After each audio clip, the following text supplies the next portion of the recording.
Oh yeah, Precious and Partners was founded on the 12th of April 2018.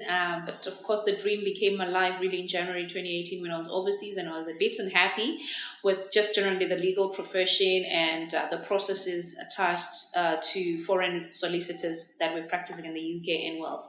And I thought to myself, Botswana is ripe. I've been here. I know it's home, and I'm able to do so much more in order to empower myself, but to also empower other young legal brains. And that's how Precious and Partners was birthed.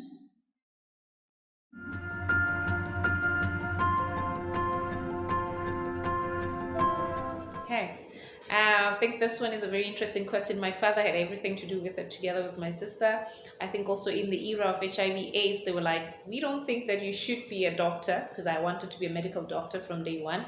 My father was like, because you've already been doing public speaking, debates, and things like that, and you're actually very good at it. You might consider the law, and voila, that's what happened. And it turns out I've been very good at it.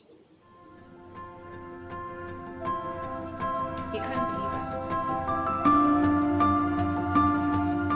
Okay, I think what young people need to understand is that it's not just how you find a law firm, but generally in entrepreneurship, when you are starting up, it is important to have a proper plan. You need to have a business plan. You need to do your market research. You need to know who your competitors are. But most importantly, you need to establish your budget. You need to know how much you're going to need in order to start a business.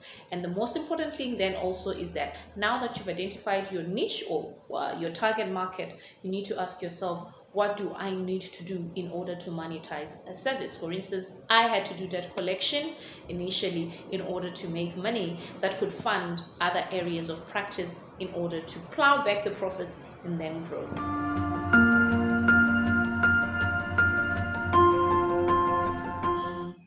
I think the most important thing, as I outlined prior, is that you need to identify what you're going to need, or at least do a budget of what you're going to need in order to start. That is to ensure you've incorporated, you've paid all your dues to the taxman, if there's any taxes to be paid, if there's any compliance rates to be paid, things like that. For instance, as lawyers would have to pay to the Law Society as well as the High Court to get our practicing certificates. I think the most important thing is to really have a plan. You're going to need to have a plan, and depending on how your pocket looks like financially, you have to ask this question: what is it that I need to do, or what services can I render in order to bring in cash or quick income? In my instance, when I started, what I did primarily was debt collection. Basically, the strategy was simple. Even though I'm disclosing my trade secrets, the strategy was this simple: go to clients, don't ask them for money, ask them for work. Say to them, do you have people owing you? Can I do this for you? Can we partner? Can we agree on certain percentages? Remember, most companies are not willing to just pay you for services that you haven't yet rendered. So you first need to prove yourself, or you first need to show you can do the work in order for them to trust you and to give you more work. So the idea is, don't knock at people's doors. As a young person, you want to start something, don't go to people's offices demanding that they pay you for IT services or for designing services.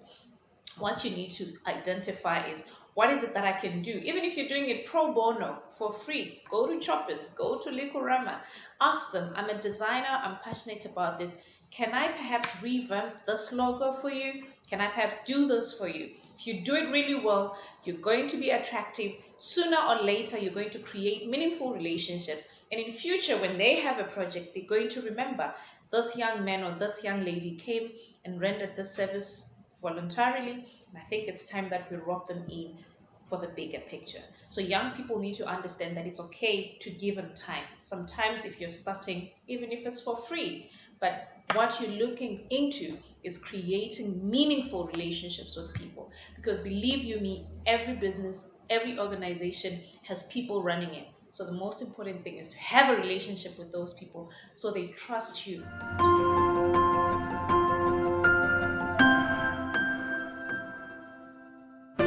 Okay, do's and don'ts for startup businesses. I think it's important that young people don't overcommit too soon. This is a don't. Don't overcommit too soon. Okay, overcommitment, I mean, don't go to the bank and get 5 loans because you qualify for it. You have to look at where your business is, your income, your projections, for you to be able to say, can I afford a loan now? Can I afford a credit card now? So the biggest mistake that young entrepreneurs do is that they overcommit, overemploy, and fail to raise capital, or at least to raise money enough to manage their overheads. That's a don't. A do now. Make sure, do have a plan, do have a business plan. Do your market research, know who your target clients are. Ask yourself, if I'm rendering a service, how do I monetize it? How do I make money out of it? Don't be just too quick to start something because you saw someone, a young person, doing it. You need to have a proper solid plan. You also need to bring something different on the table. Because remember, there's lawyers everywhere. Remember, there's accountants everywhere. Remember, there's doctors and nurses everywhere. What makes you different, or what sets you apart, is what is really important.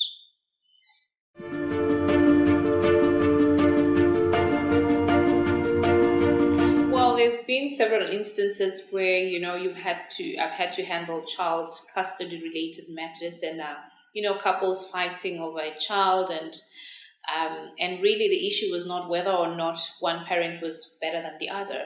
The issue really was that I needed to then step in as a human being and help the parties understand that in going to court, it was never a personal issue. It was never about them, but the child. So most times, as a lawyer, as much as there's a law that guides us, we're forced to also rationalize and sometimes bring the parties or the litigants into a place where they understand that humans first, and then the law is obviously next. And the dangers sometimes of really going to court every time there's should I say, a home or family law dispute. The dangers of it is that the court is going to make a pronunciation of a judgment, and that will further wreck a family. So I've had to go all out to ensure that families are not wrecked, but reconciliation is fostered in the interest of the minor child. Thank you.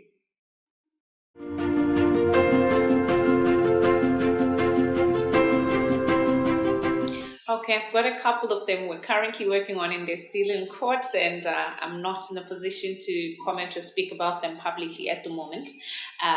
But of course, I think once due process has been followed and final judgments are issued, I'm in a position maybe to comment about it, because it is the nature of a profession that we have to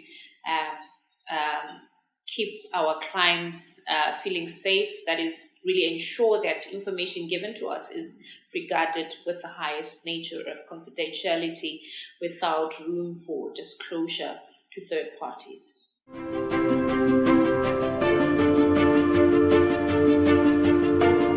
Okay, that's a very broad question. I think what is important, you'll agree with me, our constitution was drafted way back in the 1960s, and things have changed. People have evolved. Businesses have changed. Back in the day when the law was drafted, there was no COVID-19. I don't think even the constitutional drafters were aware there would be a year where there would be a pandemic and people would be shut down and rights will be encroached and things will happen. So you'll agree with me that it's important to actually have a constitutional reform. There's a lot of missing pieces in there.